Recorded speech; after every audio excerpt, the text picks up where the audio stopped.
తాకట్లో ఉన్న మీ బంగారాన్ని విడిపించి ఆ రోజు ఆన్లైన్ రేటుకి కొంటాం. Sharma gold company. నమస్కారం అండి, వెల్కమ్ టు సుమన్ టీవీ. నేను గీతాంజలి.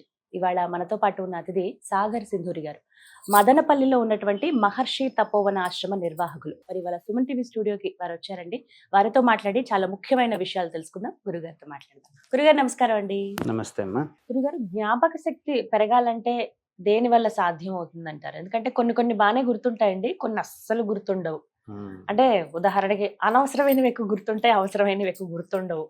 పిల్లల విషయంలో మాట్లాడతారు. ఇప్పుడు ఎగ్జామ్స్ టైం కూడా కాబట్టి సాధారణంగా కాన్సన్ట్రేషన్ అనేది అందరికీ అవసరమే, కానీ ఎక్కువగా పిల్లల విషయం మాట్లాడుకుంటే పిల్లల్లో జ్ఞాపక శక్తి పెరగాలన్నా, సాధారణంగా మనిషికి ఒక దానిపైన కాన్సన్ట్రేషన్ పెరగాలన్నా, లేకపోతే ఏదైనా చూసింది అది అలా గుర్తుండాలన్నా కూడా, అంటే ఇవి చక్రాస్తో సంబంధం ఉందా, లేకపోతే మన బాడీ అయినా, వేటికి సంబంధం ఉంటుంది, ఎలా మేము వాటిని పెంపొందించుకోవాలి? జ్ఞాపక శక్తి అనేది కంప్లీట్ గా మన యొక్క బ్రెయిన్ కు సంబంధించినటువంటి ట్రైనింగ్. ఇది జ్ఞాపక శక్తి పెరగాలంటే మన బ్రెయిన్ కు మనం ట్రైనింగ్ ఇవ్వాల్సిందే.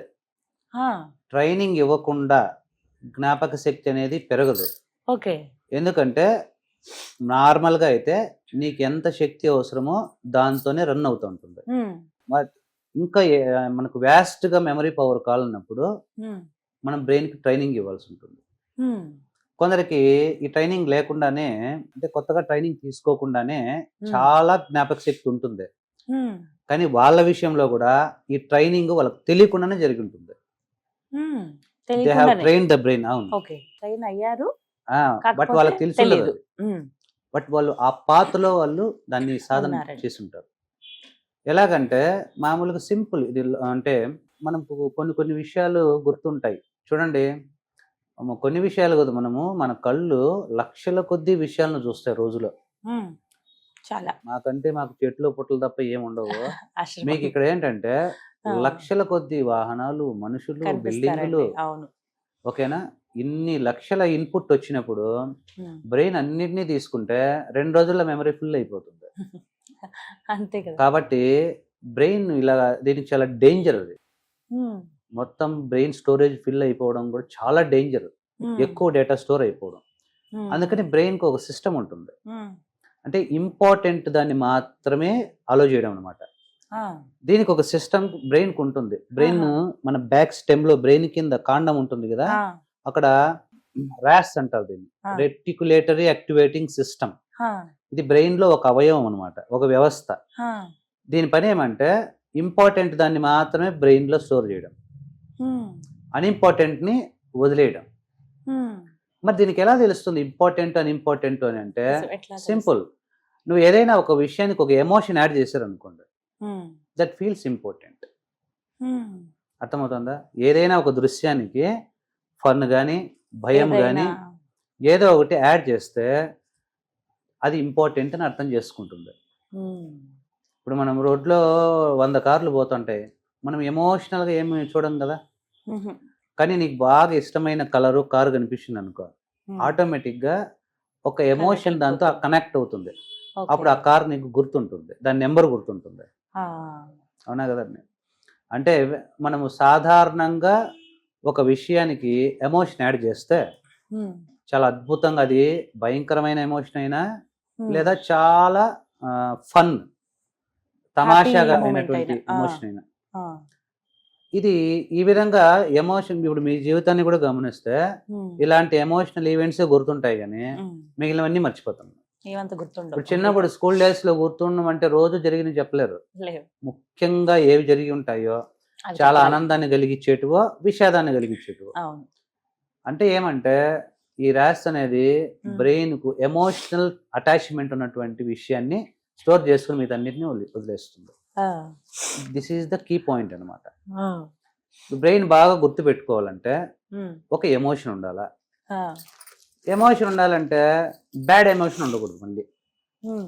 ఓకేనా? ఎందుకంటే హ్యాపీ ఎమోషన్ కావాలా. అంటే దానికి ఏమంటే ఫన్, తమాషా.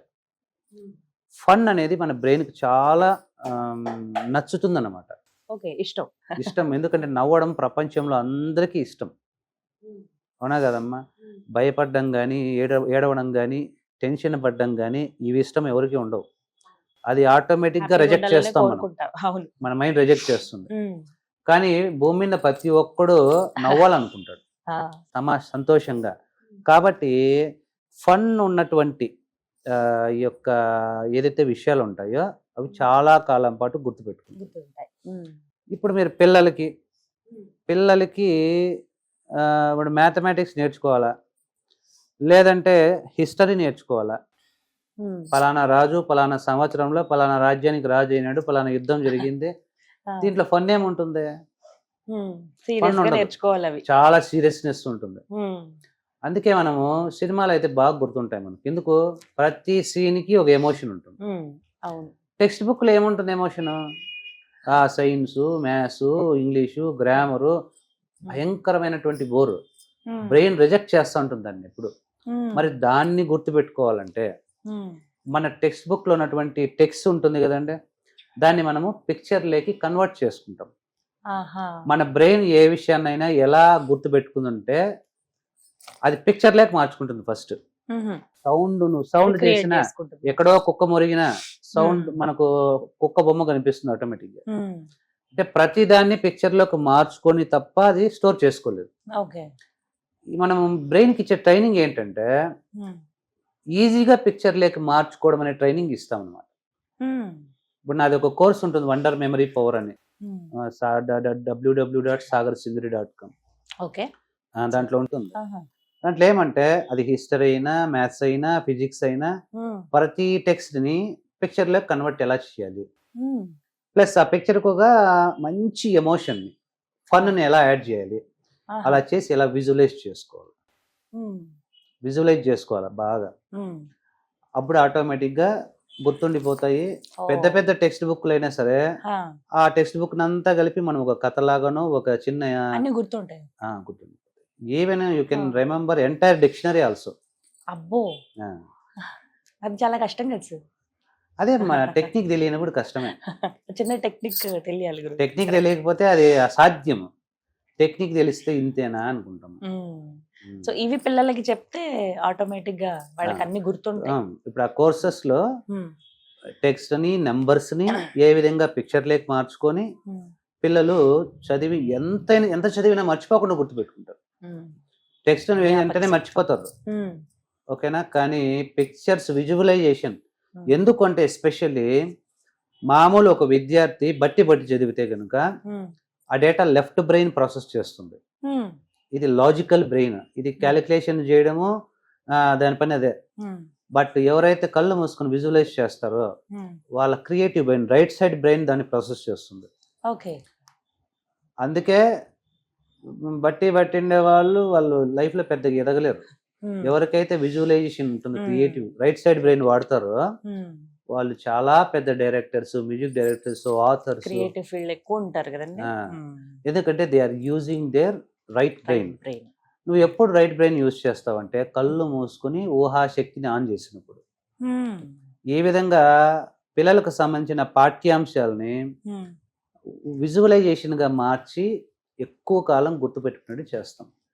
అది ఆ టైప్ ఆఫ్ ట్రైనింగ్ ఎవరైతే తీసుకుంటారో వాళ్ళకి ఆబ్వియస్లీ మెమరీ పవర్ చాలా బాగుంటుంది. ఎలా రూట్స్ ను గుర్తుపెట్టుకోవాలి, ఎలా మ్యాప్స్ ను ఎలా గుర్తుపెట్టుకోవాలి, ఇవన్నీ కూడా ఉంటాయి అన్నమాట.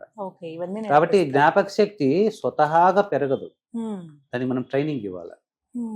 కొంతమంది ప్రతిదాన్ని ఎమోషనల్ గానే గుర్తు పెట్టుకుంటూ ఉంటారు, అంటే annoyingly they are giving the training అన్నమాట. కనెక్ట్ చేసుకుంటూ ఉంటారు ప్రతిదీ. సో అలా కాన్సన్ట్రేషన్ అనేది పెంచొచ్చు, కాన్సన్ట్రేషన్ పెంచొచ్చు, జ్ఞాపక శక్తి కూడా పెంచొచ్చు. అవునమ్మా, ఇది పిల్లలకి చాలా ఉపయోగపడుతుంది గురుగారు. ఇవి ఆన్లైన్ క్లాసెస్ ఉన్నాయండి? ఉన్నాయి. సో వాళ్ళు కూడా నేర్చుకోవచ్చు. నేను యాక్చువల్ గా దాదాపు ఒక 3 years పాటు దాదాపు ఒక 500 స్కూల్స్, గవర్నమెంట్ స్కూల్ పిల్లలకి ట్రైనింగ్ నేను ఇచ్చాను, ఫ్రీగా ఇచ్చాను. సూపర్. బుక్స్ కూడా ఇచ్చాను, ఎలా నేర్చుకోవాలి, ఎలా దీన్ని ఏకాగ్రత ఎలా పెంచుకోవాలి. సో ఇలా ఈ ప్రయత్నం చేస్తే డెఫినెట్ గా ఏదైనా ప్రయత్నం చేతనే సిద్ధిస్తుంది. ప్రాక్టీస్ అంతే makes man perfect. There are no short cuts actually. Everyone perfect అని చెప్పాలి. అవునండి, షార్ట్ కట్ లో ఇప్పటికిప్పుడేవో ఆనందాన్ని ఇస్తాయేమో కానీ లాంగ్ రన్ లో అవి ఎప్పటికీ పనిచేయవు. రైట్, చాలా క్లియర్ గా ఎక్స్ప్లెయిన్ చేశారు గురువు గారు. థ్యాంక్ యూ అండి.